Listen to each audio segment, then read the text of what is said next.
नमस्कार, जय श्री कृष्ण। मैं जया गुप्ता। इस वीडियो में मैं कार्तिक पूर्णिमा की कथा लेकर आई हूँ। हम कार्तिक पूर्णिमा की कथा देखें उसके पहले आइए देखते हैं कार्तिक पूर्णिमा का हिंदू धर्म में पौराणिक महत्व क्या है। तो देखिए, कार्तिक पूर्णिमा का महत्व। शास्त्रों के अनुसार कार्तिक पूर्णिमा की तिथि पर भगवान शिव ने त्रिपुरासुर नामक राक्षस का वध किया था।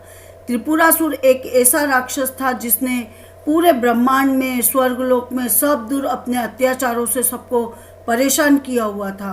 देवताओं को स्वर्गलोक से निकाल दिया था।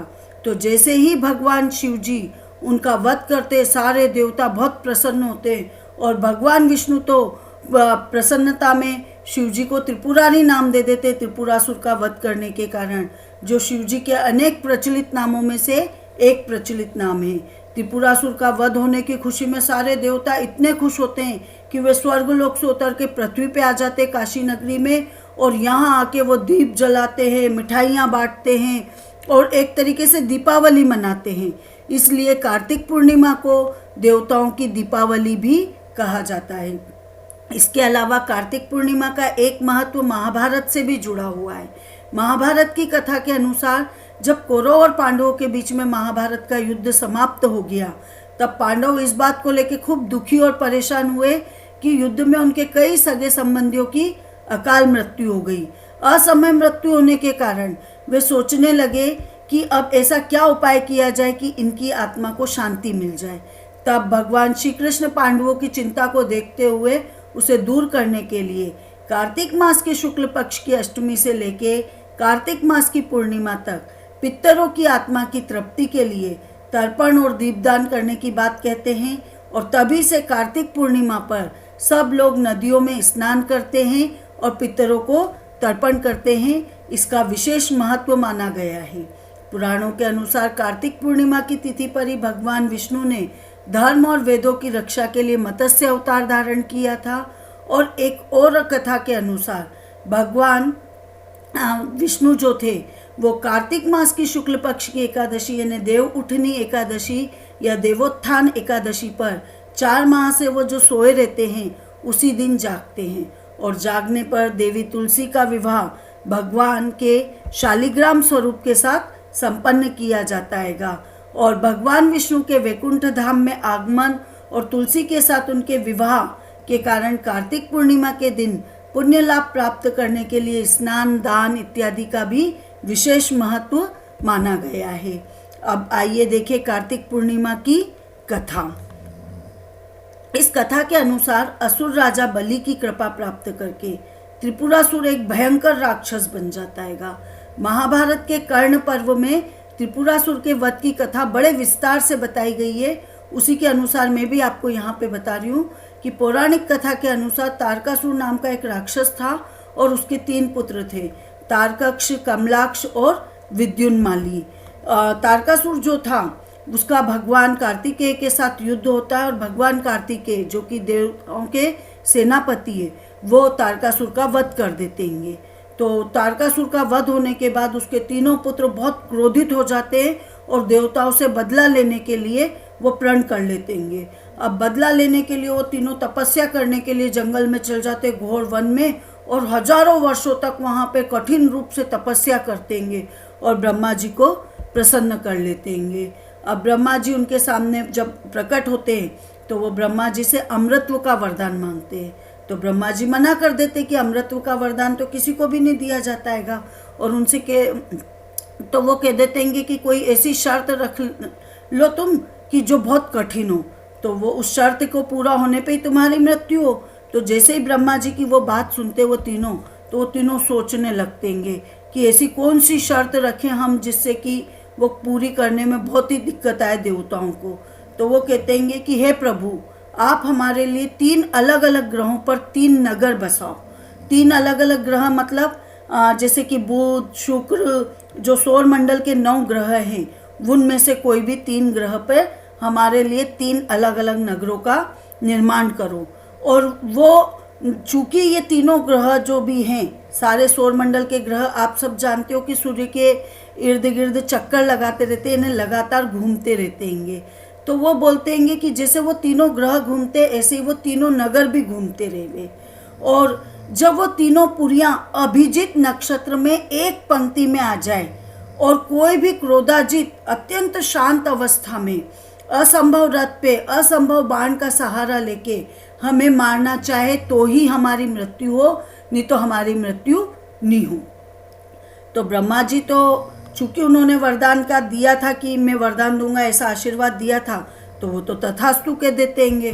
अब वो तीनों तो जैसे ही ब्रह्मा जी से वरदान मिलता और उनकी नगरियां उनको प्राप्त होती, 3 पुरियां उनको प्राप्त होती, तो तारकाक्ष के लिए तो स्वर्णपुरी, कमलाक्ष के लिए रजतपुरी और विद्युन्माली के लिए लोहपुरी का निर्माण विश्वकर्मा जी कर देते हैं और उन तीनों को समर्पित कर दी जाती है। अब इसी कारण से इन तीनों असुरों को त्रिपुरासुर कहा जाता है। पहले तो ये भी मैं आपको बता दूं। अब जैसे ही इनको पुरियां दी जाती है, ये पुरियों में रहते हैं और 7 लोगों को आतंकित कर देते हैं। जहाँ जाते हैं वहाँ समस्त सत्पुरुषों को सताते हैं, उनका वध कर देते हैं। यहाँ तक कि उन्होंने देवताओं को भी उनके लोक से, स्वर्ग लोक से बाहर निकाल दिया। अब सारे देवता मिलके अपना सारा बल लगाते हैं, पर वो इनका प्रतिकार तक नहीं कर पाते। इनको हराना तो बहुत दूर की बात है। तो अब सारे देवता तय करते हैं कि या तो हम इनसे छुप के रहें, या हम जाके ब्रह्मा जी या विष्णु जी या शिव जी से पुकार करें कि हमें बचाओ। तो वो सारे छुप छुप के रहते हैं और विष्णु जी से गुहार लगाने जाते हैं। तब भगवान विष्णु उनसे कह देते हैं कि आप भगवान शिव की शरण में जाइए। तो सभी देवता भगवान शिव की शरण में जाते हैं ब्रह्मा जी के साथ में। अब भगवान शंकर ने कहा कि आप सभी मिलके प्रयास क्यों नहीं करते होगे। तो सारे देवता बोलते हैं कि हमने तो ये करके देख लिया, पर हम तो उनका कुछ भी नहीं बिगाड़ पाते हैं। तो शिव जी कहते मैं अपना आधा बल और तुमको दे देता हूँ, फिर तो तुम प्रयास करके देखो, हो सकता है तुम उसका वध कर दो। तो सारे देवता जब शिव जी का आधा बल लेने लगते हैं तो वो तो समर्थ ही नहीं रहते हैं कि वो आधा बल संभाल सके, तो वो सब मना कर देते हैं। तब शिव जी स्वयं त्रिपुरासुर का वध करने का, उसका संहार करने का संकल्प करते हैं। अब चूंकि इसको ब्रह्मा जी ने इन तीनों को एक वरदान दिया था कि असंभव रथ में असंभव बाण से ही उनका वध किया जा सकेगा। तो सारे देवताओं ने मिलकर शिव जी को अपना आधा आधा बल समर्पित किया। अब उनके लिए रथ और धनुष बाण की तैयारी होने लगी, जिससे रण स्थल पे पहुँच के उन तीनों का शिव जी संहार कर सके। तो असंभव रथ का पुराणों में जो विस्तार मिलता है वो मैं आपको यहाँ पे बता रही हूँ कि कैसा रथ बनाया गया। पृथ्वी को तो भगवान ने रथ बनाया, सूर्य और चंद्रमा उसके पहिए बने और ब्रह्मा जी सारथी बने उस रथ के। और जो बाण और धनुष बनाए गए तो विष्णु भगवान तो बाण बने और अग्नि देवता बाण की नोक बने और मेरु पर्वत धनुष बना और वासुकी नाग जो कि भगवान शिव के गले में रहता है उसको धनुष की डोर बनाया गया। और इस तरह से असंभव रथ और असंभव धनुष बाण तैयार किए गए और उन तीनों के वध की सारी लीला रची गई उनका संहार करने के लिए। अब इस दिव्य रथ की हर एक चीज देवताओं से बनी हुई थी। चंद्रमा और सूर्य इनके पहिए बने, तो इंद्र, वरुण, यम और कुबेर उस रथ के 4 घोड़े बने। भगवान विष्णु खुद बाण बने और बाण की नोक बने अग्निदेव। इस तरह से दिव्य रथ पे सवार होके भगवान शिव चल पड़े उनका संहार करने के लिए। अब जिस समय भगवान उस रथ पर सवार हुए तब सभी देवताओं के द्वारा उस रथ को संभाला गया, पर फिर भी वो रथ डगमगाने लगा। तो फिर भगवान शिव वृषभ बन के उस रथ में जाके जुड़े और उन घोड़ों और वृषभ की पीठ पे सवार होके महादेव जी ने उस असुर नगर को देखा। अब पाशुपात अस्त्र का संधान करके तीनों पुरों के एकत्र होने का संकल्प करने लगे कि जब ये तीनों पुर एक लाइन में आएंगे तभी उनका संहार करना है। उस अमोघ बाण में विष्णु, वायु, अग्नि, यम चारों ही समाहित थे। अभिजीत नक्षत्र में जब तीनों पुरियां एक लाइन में आ जाती हैगी तो भगवान शंकर ने बाण चला के उन तीनों पुरियों को जला के भस्म कर दिया और तब से ही भगवान शंकर त्रिपुरांतक बन गए और तीनों असुर भी उन पुरियों के साथ ही अपने अपने नगरों में जलकर भस्म हो गए। त्रिपुरासुर को जलाकर भस्म करने के बाद भगवान शिव यानी भोले रुद्र का हृदय द्रवित हो उठा और उनकी आंख से आंसू टपक गए। उनके आंसू जहाँ जहाँ गिरे वहाँ रुद्राक्ष का वृक्ष उगाया। और रुद्र का अर्थ होता है शिव और अक्ष का अर्थ होता है आँख या आत्मा। तो इस तरह से रुद्राक्ष बना। एक अन्य कथा के अनुसार भगवान शंकर त्रिपुरासुर का वध करने जाते हैं, परंतु बार बार प्रयास करने के बाद भी उनको सफलता नहीं मिलती है। कई बार प्रयास करने के बाद जब वो असफल हो जाते हैं तो वो सोचते हैं कि उनके कार्य में विघ्न क्यों पड़ा। तो बार बार जब वो सोचते हैं तो उनको समझ में आता है कि गणेश जी की अर्चना किए बगैर त्रिपुरासुर से युद्ध करने के लिए चले आए। तो उसके बाद उन्होंने अपने पुत्र गणेश जी का पूजन किया, उनको लड्डुओं का भोग लगाया और फिर त्रिपुरासुर पर आक्रमण किया। तो उसके बाद वो लक्ष्य भेदने में सफल हो जाते हैं। ये भी कहते हैं कि त्रिपुरासुर राक्षसों ने ब्रह्मा जी से वरदान में ये भी मांगा था कि वे न तो पुरुष से मारे जाए और ना ही स्त्री से मारे जाए। तो फिर भगवान शिव ने उनको मारने के लिए अर्धनारीश्वर का रूप धरा, जिसमें भगवान शिव आधा रूप पार्वती का लेते, माता भगवती का लेते और आधा रूप शिव का रहता हैगा। और इस तरह का रूप धर के उन्होंने और उसको राक्षस को मारा था, उनको त्रिपुरासुर नामक राक्षस को।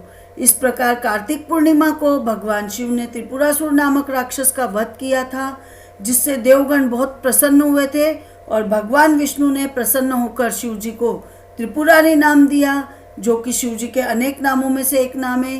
त्रिपुरासुर का वध होने की खुशी में सभी देवताओं ने स्वर्गलोक से उतरकर पृथ्वी में काशी में दीपावली मनाई थी।